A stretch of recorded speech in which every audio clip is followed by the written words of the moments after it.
地球を救う名も泣き貧しき少女ヒロ。星の涙と心の絆。第一章、廃品回収の朝。廃品回収を正業とする少女ヒロの家の中で、ヒロが汚れた軍手を直す音がガランとした部屋に響いていた。父が肺炎で倒れてから3日目、14歳の少女は自分で廃品回収のルートを回っていた。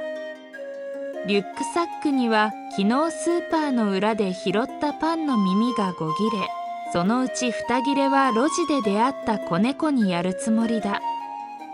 今日は東地区のコンテナ。古い自転車を漕ぎながらつぶやくと、突然空気が重くなった。自転車のチェーンがきしんで止まる。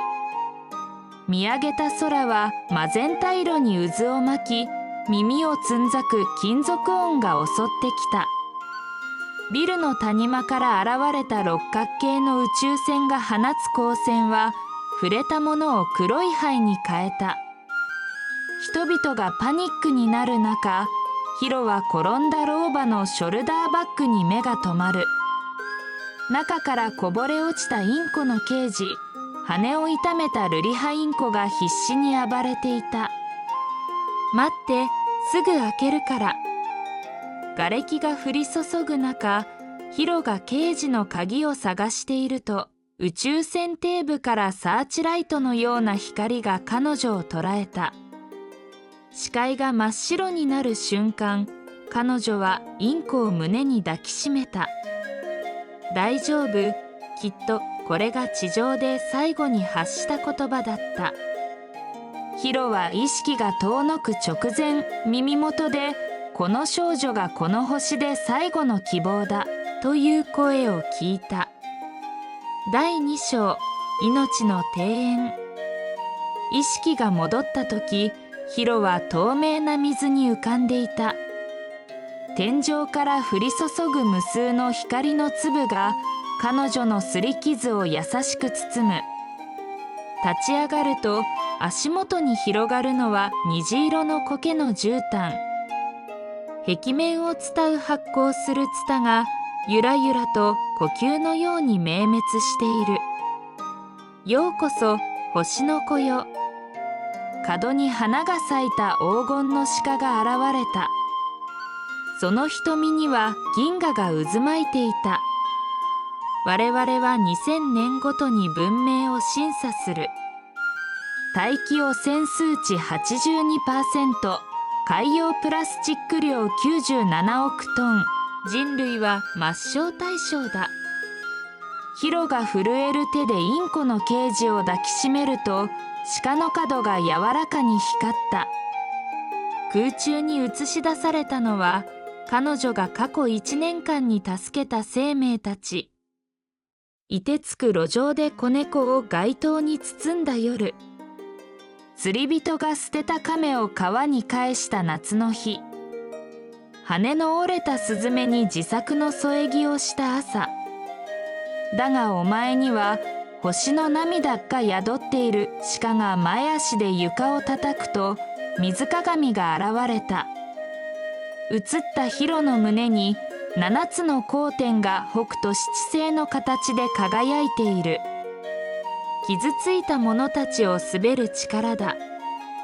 第3章、覚醒の儀式。庭園中央の泉で手を浸すと、ヒロの手のひらから光の鎖が伸びた。鎖は温室を突き破り、現実世界へと飛んでいく。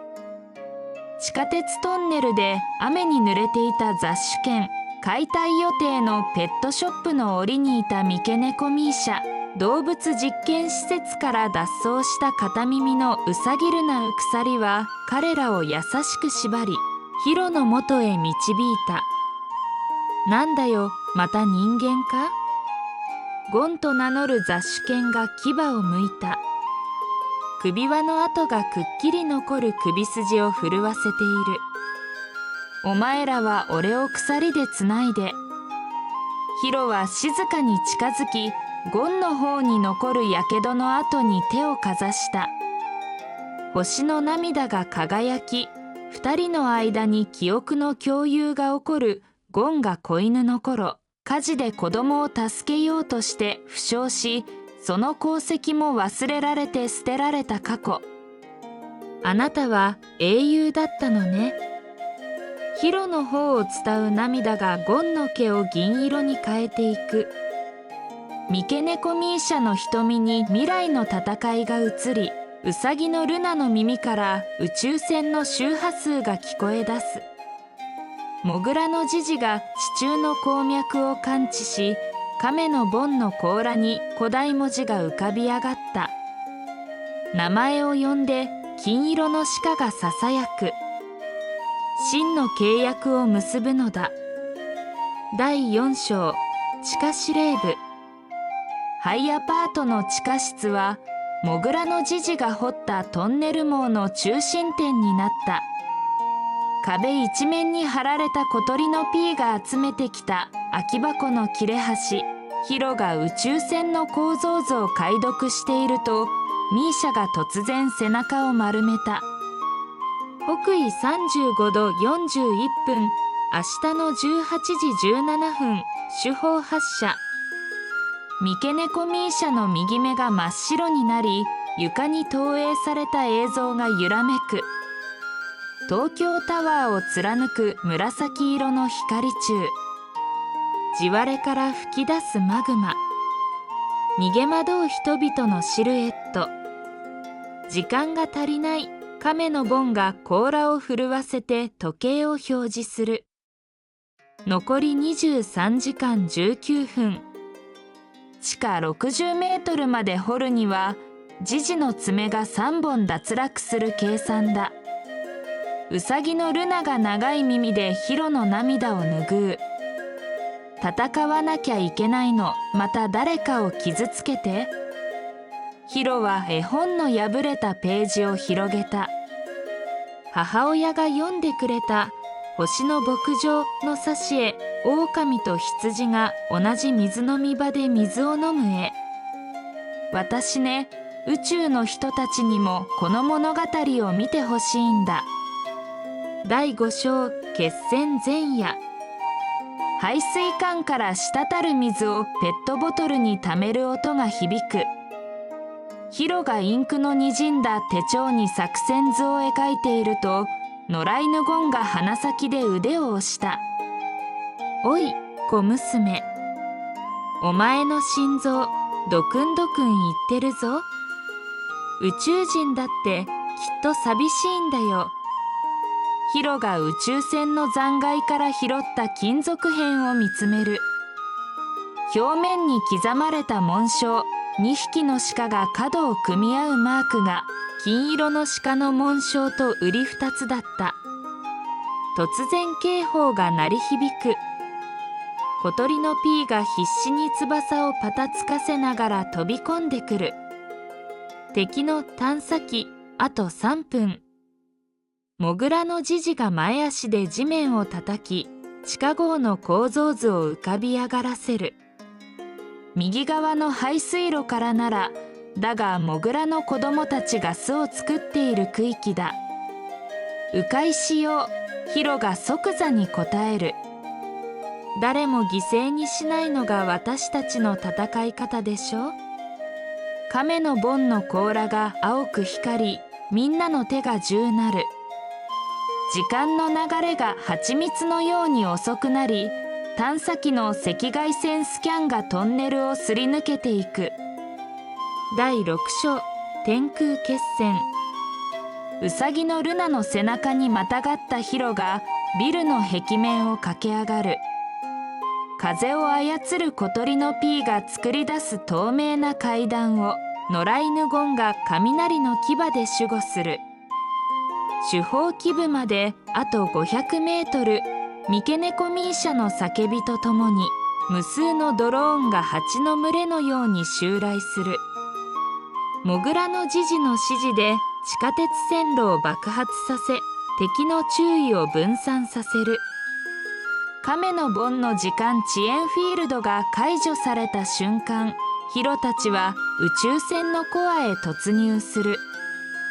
内部は機械仕掛けの森、鉄の機器が毒ガスを吹き出す中、黄金の鹿の紋章が光る扉が見える。待て、ゴンがヒロを突き飛ばす。もともとヒロがいた位置に、彼の故郷の飼い主と同じ香水の匂いがした。くそ、まだ引きずってたか。ヒロがゴンの傷ついた前足を包帯で巻きながらささやく。あなたはもう鎖につながれていない。第7章、心の共鳴。指令室で待ち受ける敵将は人間そっくりの青年だった。だがその胸にはヒロと同じ七星の光欠けた3つの星を抱えている。なぜ？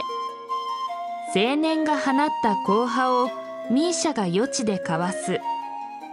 ルナが跳躍で天井ランプを破壊し、闇の中でボンの甲羅が過去を映し出す。青年の故郷の星が生態系を制御しすぎて滅びた光景。最後に残った黄金の鹿が彼に星の涙を分け与える瞬間。あなたも守りたかっただけ？ヒロが青年の手を握り、自分の胸の光を分け与える。7つ目の星が完成し、宇宙船全体が有機的な緑に染まっていく。お前たちの選択を見届けよう。青年の体が光の粒になりながら微笑む。この星の野生の優しさを。エピローグ。事件から1月後、廃品回収場は星の牧場と名を変えた。ミーシャが子猫たちに毛づくろいを教え、ボンが古代文字で暦を刻む。